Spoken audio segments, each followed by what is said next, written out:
Praise the Lord. இன்றைக்கு உங்களுடைய வாழ்க்கையில அநேக காரியங்கள்ல அற்புதம் நடக்கணும், அநேக காரியங்கள ஒரு மாற்றம் வரணும்னு சொல்லி நீங்க நினைக்கிறீங்க. ஆனா சில காரியங்கள்ல எந்த ஒரு மாற்றமும் இல்லை, சில காரியங்கள்ல கொஞ்சம் கூட மாற்றம் இல்லைன்னு நினைச்சு நீங்க கவலையோட இருக்கிறீங்க, அப்படிதானே? இன்றைக்கு ஏசப்பா அவருடைய வார்த்தையின் மூலமாக உங்களை பலப்படுத்துவார். இன்றைய பலப்படுத்தும் வார்த்தை சங்கீதம் 62வது அதிகாரம் 5வது வசனம்.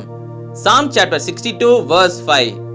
என் ஆத்துமாவே தேவனையே நோக்கி அமர்ந்திரு, நான் நம்புகிறது அவராலே வரும். My soul waits silently for God alone, for my expectation is from him. Hallelujah. நீங்க உங்களுடைய வாழ்க்கையில ஏதோ ஒரு நன்மையை நீங்க எதிர்பார்த்து கொண்டு இருக்கிறீங்களா? அப்ப நீங்க செய்ய வேண்டியது என்ன அப்படின்னா, தேவனுடைய பிரசன்னத்துல போய் நீங்க காத்திருந்து அமர்ந்திருந்து நீங்க ஜெபிக்கணும். நீங்க அவருடைய பிரசன்னத்துல காத்திருந்து ஜெபிக்க ஜெபிக்க ஜெபிக்க தேவ பிரசன்னத்துக்குள்ள நீங்க நிரம்ப உங்க வாழ்க்கையில ஒரு பெரிய மாற்றங்களை பார்க்க முடியும். நீங்க எதிர்பார்க்கிற ஆசீர்வாதங்கள் அவராலே உங்களுக்கு கிடைக்கும். நீங்க எதிர்பார்க்கிற நன்மைகள் கர்த்தராலே உங்களிடத்துல வந்து சேரும். அவரே உங்களுக்கு ஆசீர்வாதங்களை தருவார். அவரே உங்களுக்கு தேவைகளை சந்திப்பார். அவரே உங்களை உயர்த்துவார். கர்த்தரே உங்களுக்கு எல்லாவற்றையும் செய்து தருவார். அப்போ நீங்க புரிஞ்சுக்கோங்க, நீங்க நம்புகிற காரியம், உங்களுக்கு தேவையாக இருக்கிற காரியம், உங்களுக்கு தேவையாக இருக்கிற ஆசீர்வாதங்கள் எல்லாமே அவராலே வரும். கர்த்தரிடத்திலிருந்தே வரும். கர்த்தரே உங்களை உயர்த்துவார். கர்த்தரே உங்களை ஆசீர்வதிப்பார்.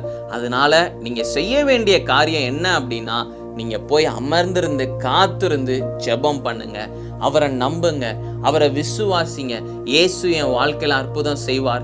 இயேசு எங்க வாழ்க்கையில ஒரு பெரிய மாற்றத்தை தருவார். இயேசு எங்க வாழ்க்கையில இருக்கிற பலவீனங்களை நீக்கி போடுவார். கடன் பிரச்சனைகளை நீக்கி போடுவார். எங்களுக்கு ஒரு பலனை தருவார். எல்லா பிரச்சனைகளிலிருந்து எங்களுக்கு ஒரு விடுதலை தருவார் என்று நீங்க இயேசுவின் இடத்துல நீங்க விசுவாசிக்கின்ற பொழுது, அவரை நம்புகின்ற பொழுது, அவரிடத்திலிருந்து உங்களுக்கு ஆசீர்வாதம் வரும். அவரிடத்திலிருந்து உங்களுக்கு எல்லா தேவைகளும் சந்திக்கப்படும். அவரே உங்களுக்கு விடுதலை தருவார். நாம் எல்லாரும் கண்களை மூடி ஜெபிக்கலாம். எங்களை நேசிக்கிற நல்ல தகப்பனே, இயேசப்பா, பிள்ளைங்க இந்த நாள்ல ஒரு எதிர்பார்ப்போட ஜெபிக்கிறாங்க. ஆண்டவரே, ஏதோ ஒரு நன்மையை, ஏதோ ஒரு தகப்பனே இயேசப்பா அற்புதத்தையும் அதிசயத்தையும் எதிர்பார்த்து ஜெபிக்கிறாங்க. நீங்க பிள்ளைங்க வாழ்க்கையில ஆண்டவரே இயேசப்பா அற்புதங்களையும் அதிசயங்களையும் செய்யுங்க. ஆண்டவரே, காத்திருந்து ஆண்டவரே இயேசப்பா தாகத்தோட ஜெபிக்கிறாங்க. நீங்க இந்த நாள்ல ஆண்டவரே அற்புதங்களையும் அதிசயங்களையும் நீங்க செய்யுங்கப்பா. பிள்ளைங்க வாழ்க்கையில எல்லா தேவைகளையும் சந்திக்கப்பட நீங்க உதவி செய்யுங்க.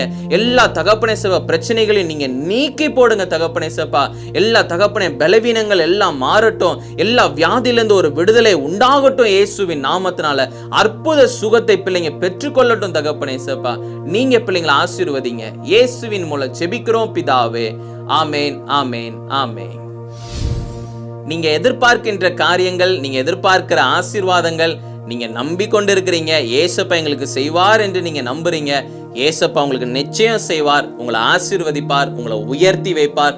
எல்லா தேவைகளையும் சந்திக்கப்பட உதவி செய்வார். எல்லா விதத்திலையும் அவர் உங்களுக்கு உதவி செய்து உங்களை நேர்த்தியான பாதையில வழி நடத்துவார். அதனால கவலைப்படாதீங்க, சந்தோஷமாக இருங்க. இயேசு உங்களோட கூட இருக்கிறார். God bless you. Have a wonderful day.